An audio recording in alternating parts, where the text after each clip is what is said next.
What up, everybody? And welcome to Tale of the Tape, brought to you by Gym Bag Entertainment. And this is your combat sports show by guys that love combat sports. As always, I'm your host, your boy Craig, here with my co-host. Your linguist of losing streaks, unfortunately. Yeah, tough I like week. it. Tough week.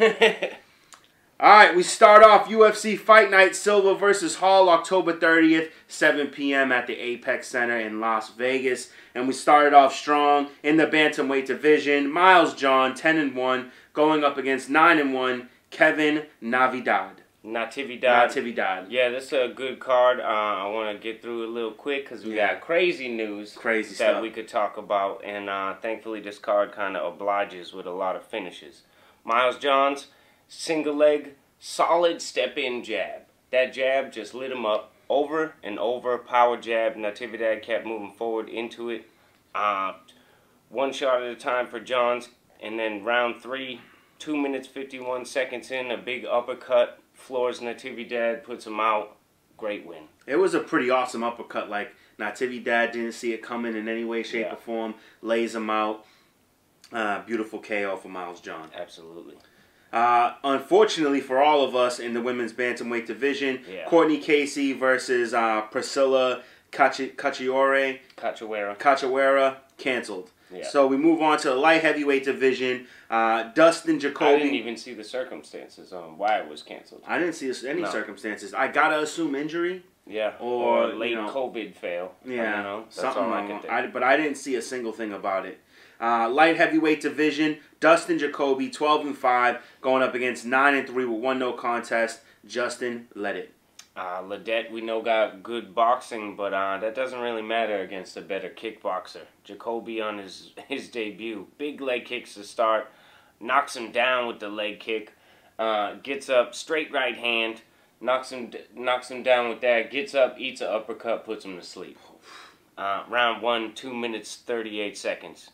Demolished him. I feel like this was in a lot of circumstances like the case of the night. Yeah. Like people just getting finished fast and easy. So that was pretty dope. In the welterweight division, Cole Williams, 11-2, going up against 17-6, Jason Witt. Same thing. I mean, it just took a little longer, but in a different way. Big takedown early for Jason Witt, like instantly. Yeah. You know, big slam, top control, you know, lighten him up with ground and pound. Big cut from an elbow, 10-8 round, you know, round 1. Easy. Round 2, comes out, takes him right back down, secures an arm triangle, chokes him up good. Cole Williams had nothing for him and weighed in 5 pounds overweight. I have to assume Jason Witt will get a performance bonus plus at least 20% of this dude's purse.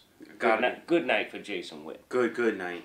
And showed us a lot. I like that. Oh, yeah. In the middleweight division, Sean Strickland, 20-3, going up against 23-9, Jack Marshman. Yeah, I called this wrong. I thought Marshman's toughness would show through, but all it gave him was the ability to take shots. Yeah. You know, he stayed busy. He had a big right hand in there every now and then. But just 8 shots. He moved forward in 8 shots. Strickland with great range, evaded well, starts yelling at him, "Go down, Jack!" Yeah, go down. I'm trying to get a performance bonus. How am I going to get a performance bonus? I can't finish it. Oh, man. Yeah. That was actually hilarious. I love when he was like, "Come on, Jack. I'm going to give you a chance to win right now." Yeah. And I was like, "What? Come on, Jack." Like, he was only because he really just wanted to KO him. I really think he wanted the performance bonus, and he was legitimately shocked. Like, why won't you go down? Yeah. But Strickland looked real good, real confident. Just, you know, not only forcing the interaction, but like moving out of the way of every shot. The evasion while moving forward looked real good. 30-27 across the board, unanimous decision. Fantastic fight. Yeah. In the bantamweight division, Adrian Yanez, 11-3, going up against 7-2, Victor Rodriguez. Victor Rodriguez came in on 11 days' notice. He pressured at first, but you know, eats a straight right hand that hurt him a bunch, and then starts backpedaling. Covers up against the cage, tries to run away from the contact, you know, and gets kicked in his mouth for his trouble. And, oh man, it was goes brutal. out pretty cold, you know. Round 1 KO for Yanez at 2 minutes and 46 seconds. Yeah, it was pretty cold. Yeah, it was pretty cold. It was pretty awesome. You always love those, like, it's like you didn't see it coming. Bam, it hits you. Dude's out, sleepy time. Give him a pillow. Big ups to Adrian Yanez for landing that beautiful strike. Yeah, it was a great kick. In the main event of the prelims, Chris Gruetzemacher. Gruetzemacher. Oh, wait, my bad. Chris Gruetzemacher. Yeah, that's how they pronounce it. You know what? And he's not German. He's American. Really? Yeah. But maybe he is German. Yeah, but so like down the line. Yeah. You know what I'm saying? So the name's got to be German. 14-3 going up against 11-3 Alexander Hernandez. Best fight I've ever seen from Hernandez to date. Gruetzemacher, definitely helped Hernandez out a bit. Came out super flat-footed. Laying some crushing leg kicks to start. You could tell, he had no respect. Came out in a power stance, just sitting into his shots. But then Hernandez was way too fast. Hand speed, light on his feet with the movement. Mixed it up and beat this dude's ass. Like, just a great job. Yeah. And gets the KO with a 3-punch combo. I love KOs like that.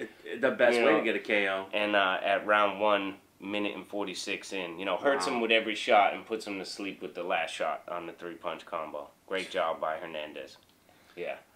All right, to start the main event in the lightweight division, the match I'm dubbing the robbery. Absolutely. Bobby Green, 27-10-1, going up against 13-4 Thiago Moises. Yeah, I have to agree with the robbery here. Moises started strong. Yeah. Came out with some strong strikes, strong kicks. Not much. Landed some power punches, but not so much. More just looks of him pressuring. He had a big slam in the first round, but then Bobby switched him, gets on top, threatens a guillotine for a bit. Mm-hmm. Ones and twos, the front kicks. He thought he was poked in the eye by the big punch from Moises in round 1. Yeah. So he does land a big right hand there. But then Green finishes strong at the end of round 1. Definitely outstruck him. And he had the big slam, but I think Green was more effective. I felt like he was controlling the octagon, the aggression. Yeah, and I really don't like this decision. Anyways, second round, gets him down. Again, Moises, ankle lock attempt. Actually, I believe it was Green who got the takedown from the cage. And I feel like Moises was, from this point on, was landing maybe like 3 or 4 strikes, like each round, and that was it. But he looked like he was pressuring and he's throwing heavy, but that's about it. He didn't land anything clean. Big elbow, though, in the second round. Bobby kind of stepped into it, and Thiago throws in the lead upward elbow, cuts his face real good. Yep. So he starts, wearing the damage come round 3. But I got to give round 2 to Green as well. No. From the busier striking and the top control, and he was stuffing the takedowns and had his own takedown. Round 3, Bobby with the steady leg kicks, the chopping front leg kick and the roundhouse kick to the knee, gets another takedown. Knees to the body when they're in the clinch. He gives top control to Moises late in the fight because he goes for a Kimura trying to get a finish. I don't see how they scored this for Moises, but they scored it unanimous 29-28. And that's what was crazy to me. So they possibly only gave Green round 2 because that was the most clear round for him. You know what I mean? But I think he wins all 3. Once again, is another reason why I think they should make the judges' scorecards available to see how they're judging these fights. The numbers round by round are in Green's favor. I don't get it. And he was the one moving forward. Yeah, it's crazy. I don't really understand. The ankle lock attempt in round 2 wasn't really that close. You know what I mean? No. As the crowd is being made it out to be. And the way Bobby Green even got out of it was super impressive. Like he never looked like he was in danger. And then gained top control for a little bit too. I'm upset with that quite a bit. Totally crazy. At first I'm like, am I bugging? And that's why I came to you like, yo, watch this fight. You know, when you let me know what you think, and you immediately told me. I watched it twice, and it's ridiculous. So twice in a row. Yeah. You know, and that decision is wrong. I felt like it was all clear. 3 rounds to Bobby Green. It's nuts. All right, in the middleweight division, Kevin Holland, 19-5, going up against 24-6, Charlie Ontiveros. Yeah, Kevin Holland is a legitimate threat in middleweight. He was supposed to fight somebody else. He was supposed to fight Mahmoud Muradov. Yes, Muradov. That would have been a great fight. Ontiveros fills in a short notice. The kid's a welterweight.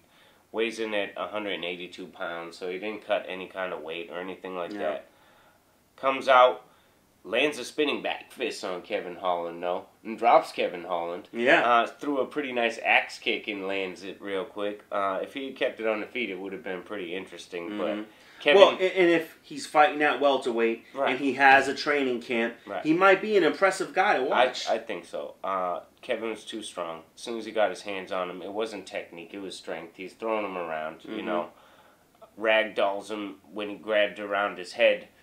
You know, the kid actually had him in a guillotine type of position. Kevin's in a Von Flue choke type of position, you know. He ragdolls him to the ground while their heads are together. Immediately Ontiveros complaining that, you know, his neck, verbally taps. They ended there in round 1. I didn't get the minute.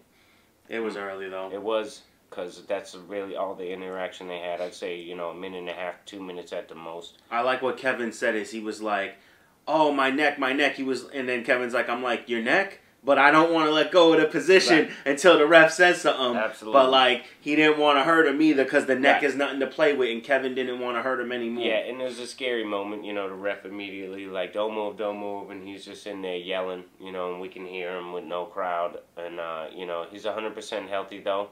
He had felt a pop, and it freaked him out more than anything. Doctors have checked him out. He's fine. Yeah, he is fine. So that's good news. I kind of like what I saw at the end because I understand what he was doing. Is he starts yelling out to Israel Adesanya, and acting a little fool. Acting a little fool because he's trying to be that's interesting, especially after a dominant submission. I mean, against an unworthy opponent. No offense to Ontiveros. Hats off for him to step in against Kevin Holland like that. But Kevin Holland's on a win streak, and he's in the middleweight division. He's gotta get some hype around his name to get into range for the title fight. Yeah, and he needs a name to fight for sure. Yeah, I mean, why? Like, I feel like he needs to be fighting top 10 guys at this point. Yeah, absolutely. I don't know why he's not fighting ranked opponents. He fights a lot. His next fight needs to be. He's trying to get. I think he's got 4 wins. Yeah, he broke the record for 4 wins. Bobby Green could have been the first to break it, and Kevin Holland would have tied it because they were tied at 3 wins for the year. Yeah. Now Kevin Holland, solo record, 4 wins in 1 year. 4 straight wins in 1 year. So congratulations to Kevin Holland for that. Right, but they both hold it to me. They both got 4 wins. They both got 4 wins, yeah. In the heavyweight division, Maurice Green, 9-5, going up against 6-2-1 no contest, Greg Hardy. Interesting fight. I feel like Mo could have got it done if he got a little busier on the feet. I think he was setting the range pretty good, you know. Landed a couple good shots. I think he obviously had the better skills, especially standing than Hardy. But the strength, you know, was a lot for him. And he hurt Green early to the body, you know, with the kick, and then laid on him on the ground for the rest of round 1.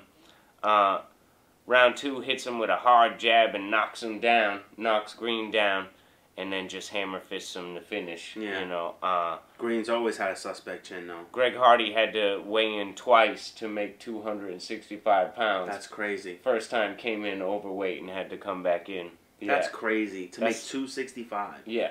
That's a big, strong boy. But in the post-fight, like, his breath, he couldn't even catch his breath. He does have the asthma, we know, from Inhaler Gate.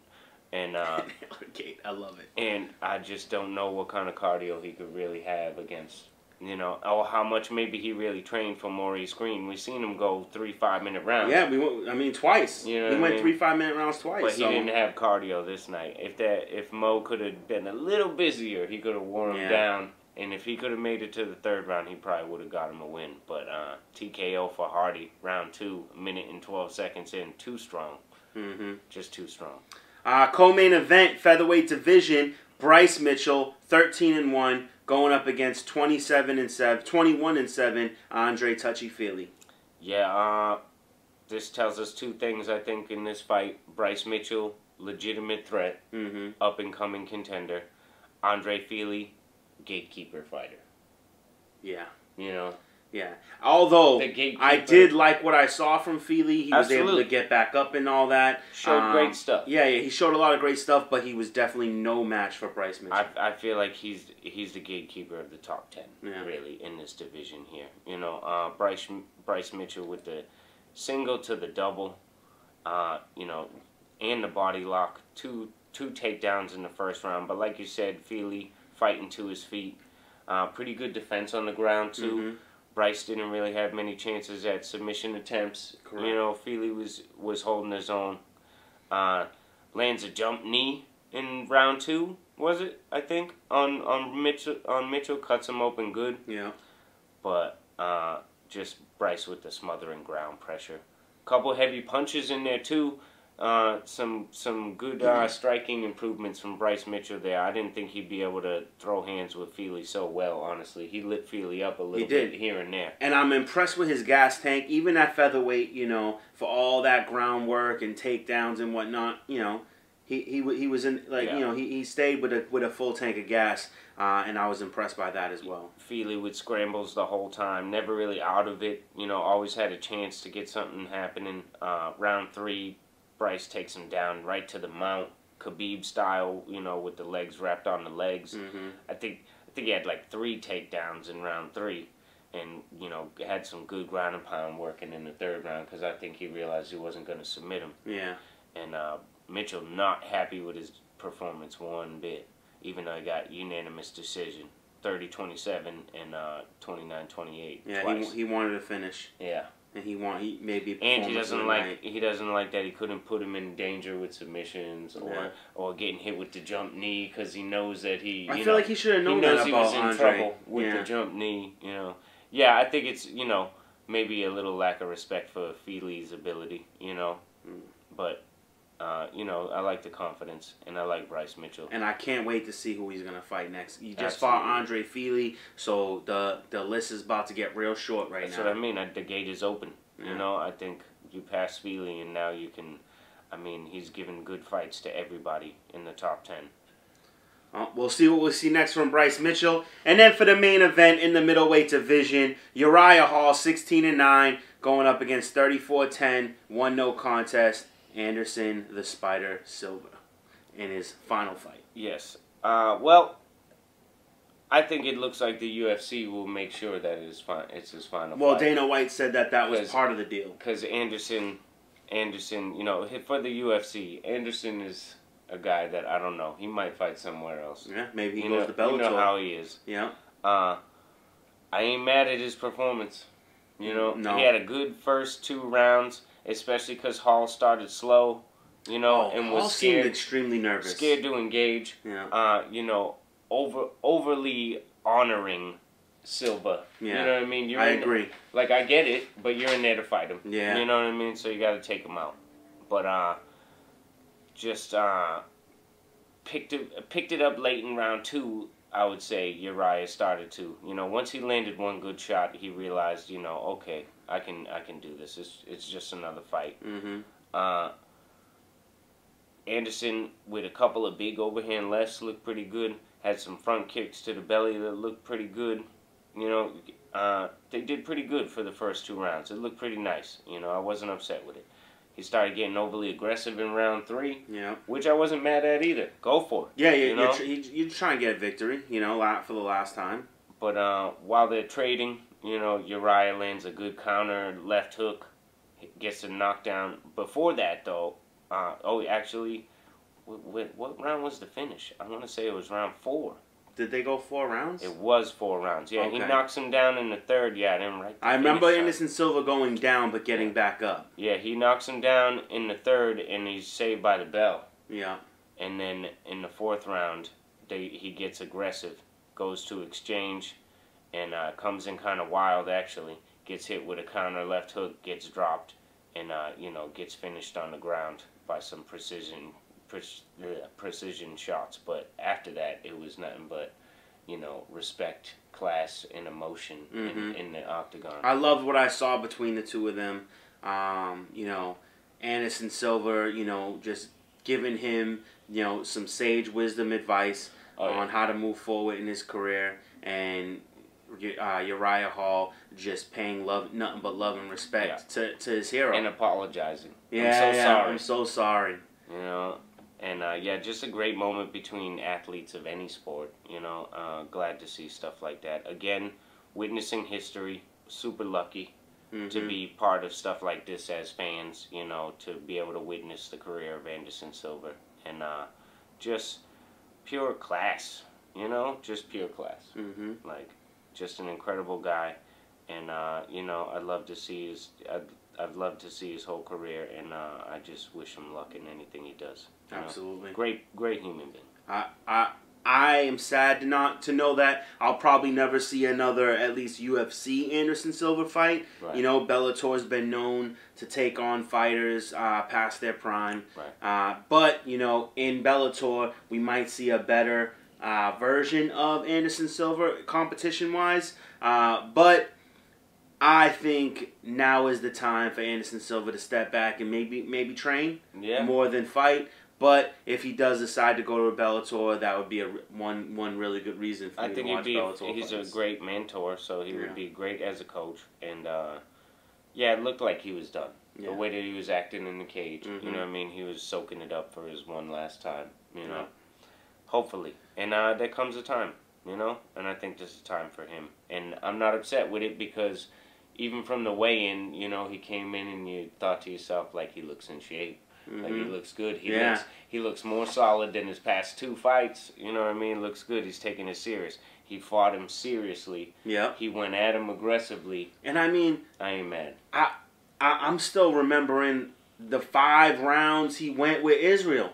And that says a lot about Uriah Hall too. Like, maybe Anderson did get a little sloppy, so he gets knocked out. Right. But Uriah Hall did finish him in less than 5, and Anderson Silva went 5 rounds with the champ in 5 good rounds. Absolutely. So I think he even though they were losses, he had a good end to his career. Yeah, I ain't mad. And like we were saying it before, as long as he was competitive and he was beyond competitive, he had a chance. Yeah. So, yeah. So we got some news? We want to make sure you're still holding this belt. What do we got for wins let's go for wins and losses. All right, I got 1, 2, 3, 4, 5, 6, 7. I got 8. Really? Yeah. Oh, you got me then. Wow. Are you just picking opposites of me? I picked opposites of you, yeah. Okay, because I got a bunch wrong. I only got 5 right. Okay.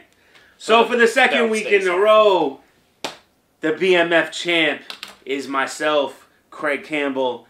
So I get to hold this bad boy another week. He takes it home with him. Until I go home. Yeah, until he goes home. Because I paid for it. But I do get a title defense. So we'll see what happens next week. We have an interesting card, but before we get into that, let's talk some news. It's tough to go by order of importance, but we did have some other pretty impactful MMA events that have passed. Okay. This past week. Let's go to ONE FC. You know how much I love them. ONE FC Inside the Matrix. Whoa. And we had championship fights in the women's strawweight division. Zhang Jin Nan with a decision win to defend her belt against Tiffany Teo. Yeah. So champ stays the champ. In the featherweight men's division, Tan Lee with the KO in the 3rd round over Martin Nguyen in a back-to-back fight. Nguyen was the reigning featherweight champion for the last 5 fights. Oh, wow. Huge deal. Tan Lee KOing him and taking the belt. Great finish. Christian Lee He's a wrecking machine. Another first-round KO to retain his lightweight championship against Yuri Lapicius. This was a title-packed event. Okay. And the middleweight division, Aung La Un Sung, one of my favorite fighters in the world, somehow has been beaten by Renier de Ridder by submission in the second round, and it shocked the world, including me. Wow. Yes. In Bellator, we had Bellator 250 this past weekend. And the only fight of importance, because you know how they stack their fight cards with nobody, and then the main event will be something. Correct. We had Gegard Mousasi, who is the UFC, ex-UFC fighter who just couldn't get the title in the middleweight division, against the middleweight title holder, Douglas Lima. Douglas Lima, yeah. And Mousasi with a third-round submission victory to take the middleweight title, and is now the Bellator middleweight champion. Wow. Yes. Okay. Yeah. Okay. I want to know what's going on with this dude, Michael Venom Page. How come he is not even in the discussion? I don't know. I know that his voice, that's the fight that he wants back. Yeah. You know? So, I don't know what's happening there. We'll keep you posted. But, we have another ONE FC Inside the Matrix 2 this week. Okay. No title fights. So, I mean, I feel like they could have broke up, maybe put 2 of them on this card and 2 of them on the last card. Correct. Okay. But, all young people trying, and there's actually a Muay Thai World Championship at welterweight with, I can't remember the guy's name. But all right. We'll talk about that maybe next week. And, yeah, Bellator also, 251 coming this week. Main event, Melvin Manhoff versus Corey Anderson. Oh, Corey Anderson's getting his debut fight? Debut, yes. All right, is it a championship fight? No, Melvin Manhoff is got to be 42 years old and probably has 15 losses or more on his career. Oh, wow. But dangerous kickboxer. Okay. Like, puts people out, even at his age. And we all know Corey Anderson can be put out. And I wouldn't mind to see it. Good news that I liked. Amanda Hebos booked against Michelle Watterson. That's a good fight. Great fight. Yeah. Cynthia Calvillo booked against Caitlin Chukagian. Was it? Yeah. Kristen Calvillo is gonna face Caitlin Chukagian. Yes. And Watterson versus Hebos. I mean, which one is gonna be the next #1 contender? Well, see, my thing is, you know, I feel like Chukagian and Cynthia Calvillo is that could be said to be an obvious match for the #1 contender. Right. But I also have another thought in my mind. Lauren Murphy did what any smart person in the UFC does, and she makes a claim that she's the #1 contender. Right. She's next in line. That's the next fight. Mm-hmm. I believe what could be a possible scenario is Dana White will say, since you were supposed to fight Cynthia Calvillo, and she is clearly, in line if she wins whatever fight she wins next for a title shot. I believe that whoever wins that fight faces Lauren Murphy, and then fights, and the winner of that fights Valentina Shevchenko, or Lauren Murphy gets her title shot to warm up Valentina Shevchenko for the winner of... And what about Andrade? Jessica Andrade. See, now that's another... After her stunning TKO over Chukagian. Now that's another... Where does she fall in the mix? That's another situation where maybe it's a four-way unknown tournament thing. Maybe Lauren Murphy goes up against... All I know is Jessica Andrade. We were dying for months and months, for years, for flyweight potential contenders. Yeah. Now we have a group of women who all potentially, could have a shot at taking Valentina down. And all they're all dangerous. Is that? It's super exciting. And then in the strawweight division, Ribas and Waterson, that has to have implications towards title. I mean, Amanda Ribas on the crazy winning streak breaks the top Michelle 5. Waterson is clearly the gatekeeper for going for the belt. Wins the decision over Angela Hill, who was on the winning streak. You know what I mean? Ribas clear top 5. I mean, with a win over Waterson, a stoppage win over Waterson, I mean, she could jump the rest of the top 5 and be in title contention. Oh yeah, well you have Thug Rose, who's about to face Weili Zhang. Yep. So that's gonna decide the title. Right. You know who's gonna keep it or who's gonna take it. Andrade makes her exit from the division and goes up to flyweight. She goes up to flyweight. So I think Ribas beats Waterson. I almost feel like in order to get the belt, she's gotta face Joanna. Joanna is it's an exciting fight in my opinion. I love that. That's a super exciting fight. It would be a war. Joanna is gonna take her into waters she's never been. Right. And if she wins that fight, there's no question that she's #1 contender, no matter who wins between Thug Rose and Weili. Yeah. And there's exciting things happening in the women's division. Absolutely. And the middleweight champ Israel Adesanya booked to fight Jan Blachowicz, the light heavyweight champ, for the light heavyweight title. Correct. And then also believes that if Jon Jones goes to heavyweight, this is one thing I don't agree with. And I don't believe this is a couple things that have been being said around the way that I don't agree with. I don't believe Israel can go to heavyweight. No, I don't believe his frame supports, because you gotta be at least 220. Yeah. And I don't believe he can make it to heavyweight. I do believe that if he beats Jan Blachowicz, Jon Jones has to come down to face him. Is forced to come down. Yeah. This is another problem I have. It's a little suspect that he's going to light heavyweight to fight the title holder now that it's not Jon. And you know what? Just a little to me. And that's one of the things I want to talk about is he said everything he's done has been strategic. So are you saying you strategically waited for Jon Jones to leave the division so that you could have an easier win for the belt? Because you're saying you did these things strategically, but if your strategy is correct, you want to face the guy who has been unbeaten. And then he tried to say, if you look at his last 5 wins, that Bones Jones is washed. But, bro, you went 5 rounds with a guy who is well past his prime. You went 5... that fight is suspect. Yeah. That fight is suspect. You also went 4.5 rounds with a guy who just got beat in less than a minute, Kevin Gastelum. Yeah. He got beat in less than a minute by a guy who got knocked clear out by a dude who just joined the UFC. So, let's not talk about how bad people are doing when they've been doing it for longer than you've even been in the UFC, and has done it against competition that your guys wouldn't last a round against. Name one person Israel beat that would last 1 round against Daniel Cormier. Right, I get it.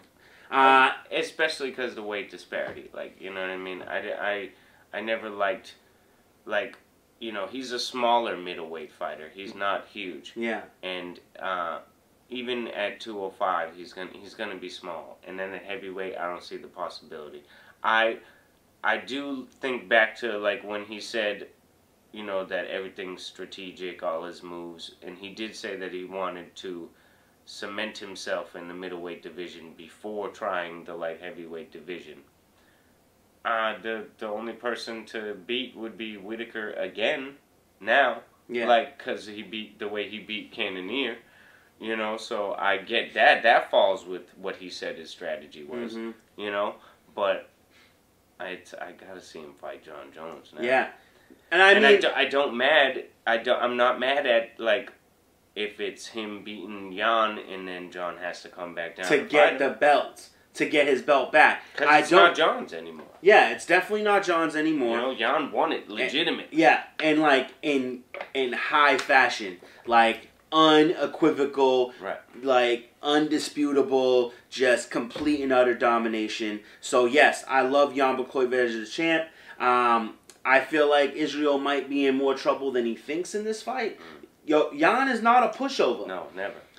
He might be looking into the Santos fight where Jan was knocked out in that fight, you know, because Izzy has a lot of the same type of weapons. You know what I mean? Moving back, counter punches. But does he have the power that Santos has? No, not at. And maybe at 205 though. I mean, you put some weight on. Yeah, you don't know what I love Izzy. You know what I'm saying? I'm not taking anything away from his abilities. I just think, and granted, I think the trash talking he's doing about Bones Jones is really just, you know, to build up the hype. But to call a man washed because he went to decisions when you went to decisions against what would, at the time you faced them, what would be considered less. I mean, Dominic Reyes was undefeated and was destroying everybody in his path. Yeah, John Jones went 5 rounds with him, but John went after it too. Like, whereas, you know, Israel did nothing against Yoel Romero. Like, you know what I mean? So, if you got to fight like you have against Yoel Romero, you can't talk about somebody going to decision. Yeah, that's all. I didn't even think about the Yoel Romero fight, the most boring championship fight in history. That nullifies that for me. Like, dude. John Jones has never been involved in a boring fight. No. You know, he's fought through adversity and he's come back to win. And I'll give it to you, Kevin Gastelum put you in deep water, but it was Kevin Gastelum. And it's during a learning experience, you know what I mean? And styles make fights that, you know, his style just happened to match up that well until Israel figured out how to overcome it. Yeah. You know? So those things, I look forward to seeing how it all unfolds and what happens next. Stuff. And then who's in line. If he goes up to light heavyweight, he's not gonna. Israel's not the guy who's going to go back and forth. I don't think so. He'll if he wins it, then he'll fight John, and then he'll come back to middleweight. Yeah. But someone's got to have the belt in the meantime. Right. And so we'll end up with a middleweight interim champion probably if he wins the light heavyweight title. And you know who I don't want to see part of that interim fight is Paulo Acosta. Right. And Paulo Acosta, and this is the reason why. He was trying to call out Robert Whittaker to see if that could be his next fight, and I don't agree with that. And Robert Whittaker doesn't agree with that either. And I don't think he deserves that fight. No, I don't think Costa deserves that fight because you know, like Whittaker fought Izzy, lost, and has won 2 good decisions since then. Good decisions. Costa just lost his shot at the title. You know what I mean? Yeah. You got to build yourself. I'd almost want to see Whittaker is the clear #1 contender. Yeah. You know what I mean? I'd almost want to see Costa Romero again because that was actually a really good fight. Yeah. I would like to see that or Costa and Jared Cannonier. I wouldn't mind that. That is an exciting fight. I like that. I like Costa Darren Till.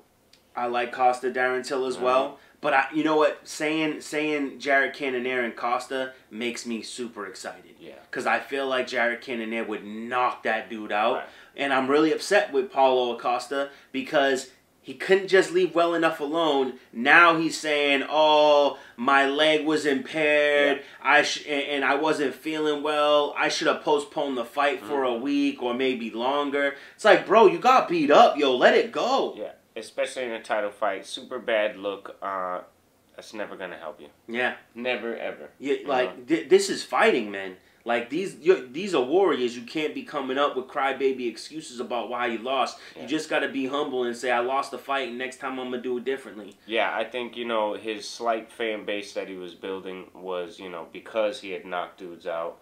And because he had a chance at beating Israel. Yeah. Now that he's lost, I think he's lost a huge fan base because everybody's like, "Oh man, this dude was super cringy to start with, and we only followed him because he had a chance, and now they don't." Yeah. So he lost his interestingness. Yeah. He's no longer. He's uninteresting. Yes, very much so. All right. We ready to go into this next card? Absolutely. UFC Fight Night, Santos versus Teixeira, Saturday, November 7th at 10 p.m. in Las Vegas, the Apex Arena. Starting off in the bantamweight division, Gustavo Lopez, 11-5, going up against 16-6, Anthony Burchak. Gustavo Lopez 0-1 in the UFC. Ouch. He fought Merab Dvalishvili okay. in June and lost a unanimous decision, just getting taken down over and over. Yeah. Anthony Burchak 1-2 in the UFC. He fought in the UFC in 2015 and then was cut. And after his 1-2 display, and then since then has had 3 wins on the regional circuit and competed in some grappling tournaments. Yeah, I don't like that guy at all. I'm gonna go with Gustavo Lopez. Yeah, Merab's a hard fight for anybody. So yeah. Lopez, let's see him rebound. I agree with that. In the welterweight division, Max Griffin 15-8 going up against 8-2 Ramiz Brahame. Yeah, I got it. Looks kind of like Ramiz Brahme. Brahimaj or Brahamej or whatever. Brahame. Anyways, Ramiz, debuting fighter. He's 2-2 in his last 4. Losses by decision, but his wins are by choke. Traded off. 1 win, 1 loss. One win, 1 loss. Max Griffin, 3-6 in the UFC. Been around for a bit, but not doing well. Decision loss of 2 in a row in the losing column. Decision loss versus Alex Morono, and then decision loss versus what's his name? Cowboy Oliveira. Oh, okay, back in March. Yeah. This is a tough one. Roll the dice on the debut, dude? Yeah, I think I roll the dice on the debut, dude. Max Griffin has had his chance. He's just the guy to prove that you're ready for the UFC now. He might be, but I'm going to go with him. You're going to go with Max Griffin? Okay, first split. In the featherweight division, Darren Elkins, 25-9, going up against 13-1, Luis Eduardo Garagori. We haven't seen him fight in a while. Yeah, right, Garagori. And he's only had 2 fights in the UFC, both entertaining as hell, though. That's why you remember him. It's 1-1 in the UFC. He had the win versus Humberto Bandenay in his debut. Great debut. And the loss versus Ricardo Ramos, round 1 rear naked choke. Oof. And last November. Hasn't fought since then. Darren Elkins, 14-8 in the UFC. Wow. 4 losses in a row. Wow. Volkanovski, before he was champ. Damn, okay. Ricardo Lamas. Wow. Ryan Hall. Okay. And Nate Landwehr. So they just threw this dude in the lions then. And Nate Landwehr in his last fight in May. Well, he's got 14 wins in the UFC, so he's been around. Yeah. Just 4 L's in a row now. I like Garagori, to tell you the truth. Yeah, me too. I'm a fan of Garagori. Up and coming dude, fights for Uruguay, fights hard. I like him. In the heavyweight division, Alexander Romanov, undefeated, 12-0, going up against 17-7-1, Marcos Rodrigo de Lima. Yeah, Rogerio de Lima is 6-4 in the UFC. In his last 2, he had a submission loss versus Stefan Struve, and then first round KO versus Ben Sassoli in February. Nice step back hook. Alexander Romanov, Wrecking Machine, 1-0 in the UFC. He had a round 2 submission against Rogue Martinez in early September on his debut. I like Romanov. Yeah, I'm a hoe for the O. All right. One of my favorite fights for the night, Giga Chikadze, 11-2, going up against 7-2, Jamie Simmons. Yeah, Jamie Simmons on the debut. He's got 3 wins in a row by finish, either TKO or submission. Giga, love him. Can't get enough of him. Dying for him to get a finish in the UFC. Yes. It's 4-0 with decision wins across the board. Last 2, Erwin Rivera in May and Omar Morales in October, early October. Been active. Got Super 2 nice wins this year. Tried real hard for that finish last time. Couldn't get it, but I love Giga. It's coming this time. Yeah, it's got to go with Giga. All right, main event of the prelims in the middleweight division, Trevin Giles, 12-2, going up against 7-2, Bevon Lewis. This is an awesome fight. Ooh, excuse me. Yeah, definitely. Bevon Lewis, I like him a lot, but his record don't show great in the UFC. 1-2. He had the KO loss versus Uriah Hall in his debut. Had the tough decision loss versus Darren Stewart. but then gets a decision win over Daquan Townsend last time, which was not super impressive. You know what I mean? Yeah.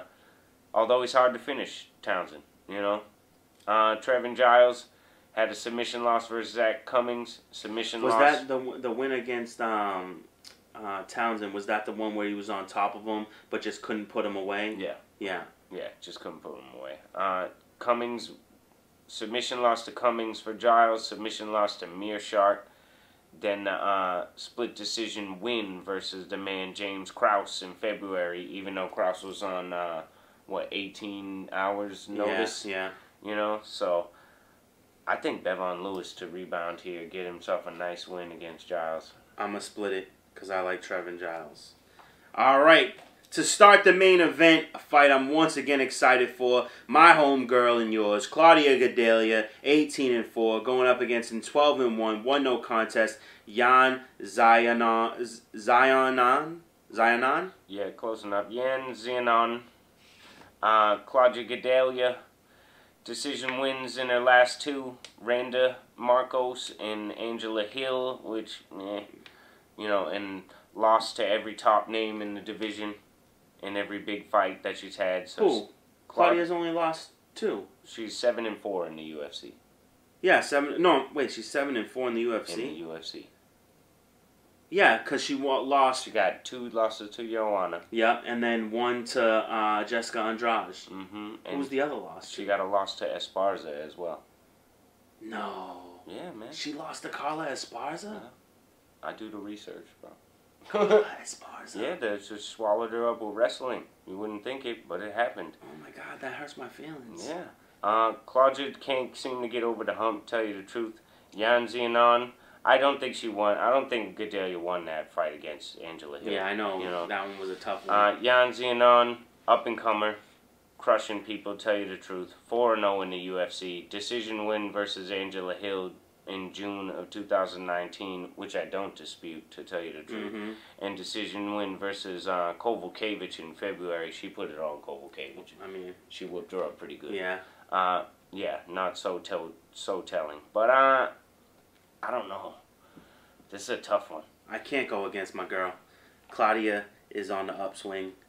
I'm gonna have. I think I'm gonna go with Yan because Gadelha upset me with that BS win over Angela Hill.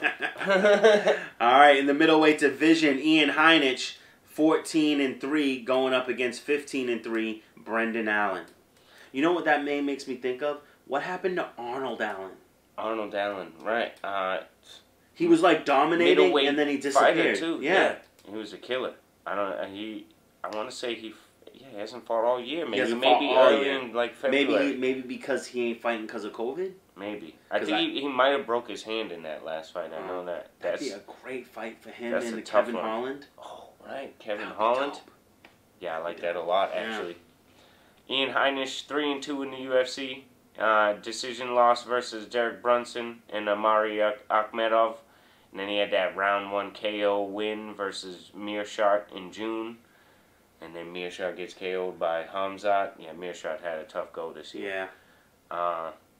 Brendan Allen, 3-0 in the UFC. Submission win versus Kevin Holland.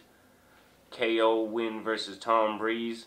And a decision win versus Kevin Dawkins back in June. Brendan Allen's a pretty big threat. Pretty solid fighter.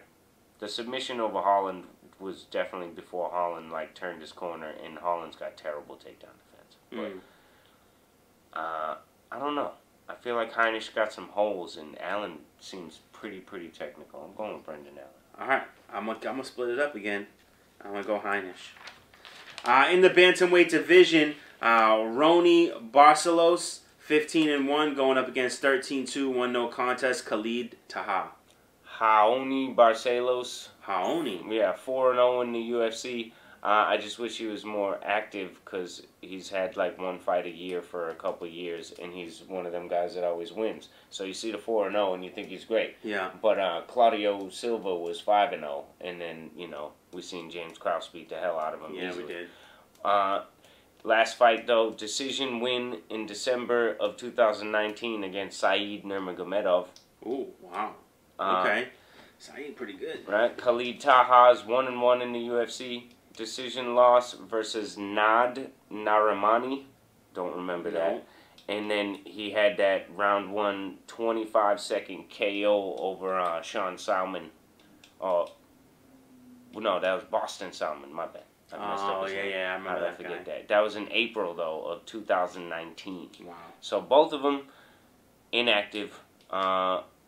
Barcelos actually fought sooner than Taha has. I'm going with that 4-0, I think. Yeah, I think I like Barcelos. That 4-0 in the UFC. And plus, this seals it for us. Khalid Taha hasn't been active because he failed a drug test again in a fight against Bruno Silva that he had won, but they turned it to a no contest. So technically, his last fight was October 2019, and it was a no contest. Yeah. Because he was suspended. Yeah.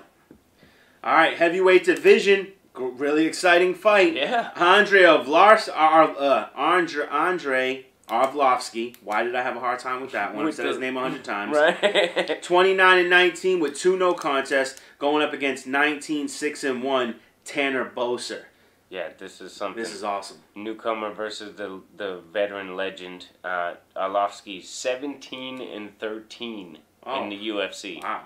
Yeah, a lot of fights overall. Had to go search way back because he had a UFC career where he held the title. Then he left the UFC, fought overseas, and then came back and fought for Strikeforce, and then came to the UFC again. But that's the grand total: 17-13 in the UFC. Wow. He's 2-5 in his last 7 in the UFC. Wow. So not great. No. He had a decision loss versus Sakai, Augusto Sakai. Yeah. He had decision win versus Ben Rothwell, which is pretty good. He had a KO loss versus Jairzinho Rozenstruik, first round. That's just... And his last fight was a decision win versus Felipe Lins. Tanner Boser, 3-1 in the UFC. His one loss was a decision loss versus Cyril Gane in his debut. But then went on to KO Felipe Lins, who Arlovsky won a decision against last. And he KO'd Rafael Pessoa last time out. I think Boser is going to put Arlovsky out. I think he's going to put him to bed early. Yeah. I think Boser's a threat in heavyweight. He's a small, compact, heavyweight. He's like 240, but he's small and fast and compact and hits hard. Yeah. I like it. In the light heavyweight division, Thiago Santos, 21-7, going up against 31-7, Glover Teixeira. This is going to be a great fight. This is great. Yeah, Glover with just 10 more wins than him, huh? That's great. Yeah.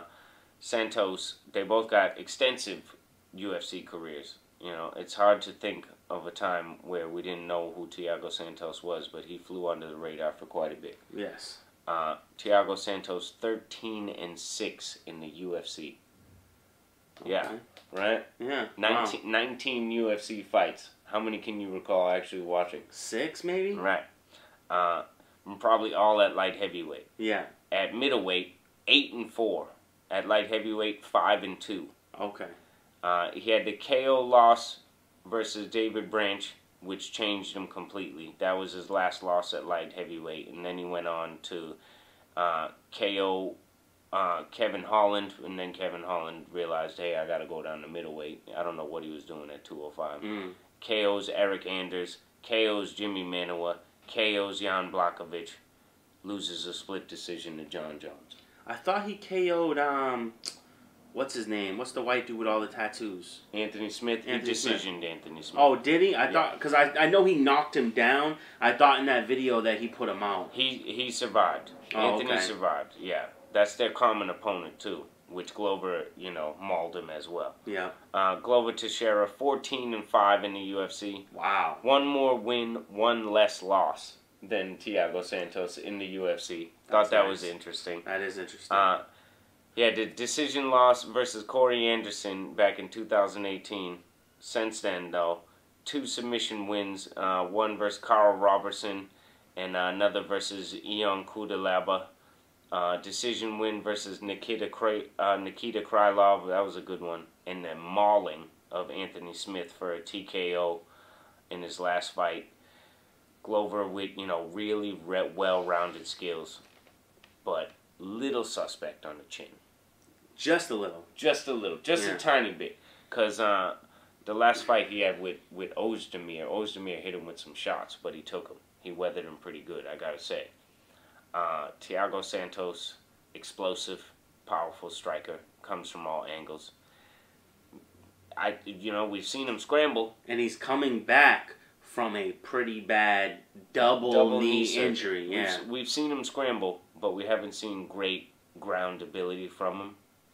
Glover's best bet, I think, would be to take this dude down and if he can, because I felt like that. We all thought that was Bones. Yeah, right. We all thought Bones' best opportunity was to get him to the ground, but he couldn't do it because he couldn't get to the takedown. Right. So, because if to go to the takedown, you either got to be perfect. Position. You either got to be perfect or you got to put yourself in danger. Can't just shoot from outside, right? And Santos is hard to get in on to set up a shot and to eat damage to come in. And I feel like Glover's a bit flat-footed when it comes to that. I feel like John was a bit more successful because of his footwork. Mm-hmm. And I think Thiago Santos can get a TKO here.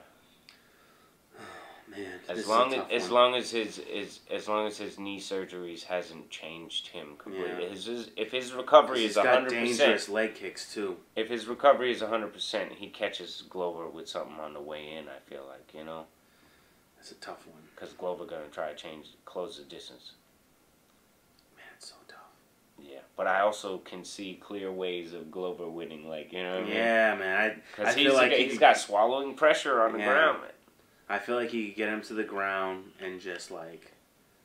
I could picture mounting him, landing some shots, getting an arm triangle, or Santos giving up his back and Glover just pounding and pounding.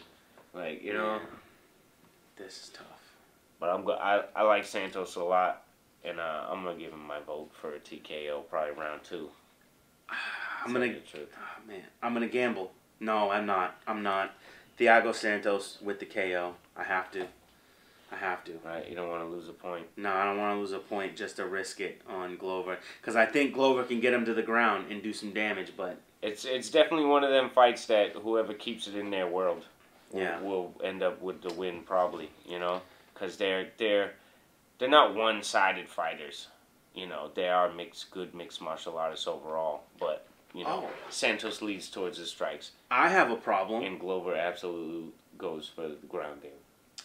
Here's a fight I have a problem with, since we have 2 minutes to go on about it, is how is this dude Perez getting a title shot against Davidson over the baby-faced assassin Brandon Moreno? Brandon Moreno. Yeah. How is this happening? Who is this dude beat that he deserves a title shot? I mean, maybe Brandon Moreno ain't fighting because we ain't heard much from him. Maybe he's holding out because of COVID. Maybe he has COVID. I don't know what the case is. But how is this dude Perez? Who did this dude Perez fight last? I don't remember because he hasn't fought in over a year at least. I don't like it either. I definitely don't. Are they just giving... If you felt that Perez was a contender, I agree that letting Moreno and Perez fight for a number 1 contender spot if you want to, because we don't have contenders at flyweight, but because of that, Brandon Moreno is the clear number 1 contender. Yeah, and I feel like there's another fighter that's up there. There's someone who just was winning recently. I can't remember who it was, but there was someone who was doing really well in the flyweight division, and I'm like, why are they not getting an opportunity? Why is this dude Perez getting an opportunity over other people? I don't know. That's one of them things. It's frustrating. We'll look into that more, though. And I'll dig into that. What happened with, Jersey Shore dude? Tattoos on his neck. Dope knockout at the end of the round. He's in bantamweight, but he's going to go to fly for the title. Oh, Garbrandt. Garbrandt. What happened to Cody Garbrandt? I believe it was COVID that stopped it originally, but we haven't heard anything since then. This is because I'm super bothered by the fact that. Then we got to deal with Dillashaw coming back in January because he swears he's coming right back. I mean, where does he fit? I have zero interest in watching Dillashaw fight unless he's starting from the bottom. Right. Like, because of what he did, he like. Oh, I totally agree. But what happens if he starts from the bottom and is successful? Right. Yeah, then he can work his way through. Then we got more contenders too. You know? And he made 125 pounds, but he also did it with the help of drugs. So I don't know. It's tough. Yeah. Long story short, Dillashaw, you're a bum. Yeah, Dillashaw's a bum, and I don't want to watch it fight. With that being said, we're finally ending on time, so let's do that. And we'll see you next week. Until then, we'll see you in the octagon. Have a good night.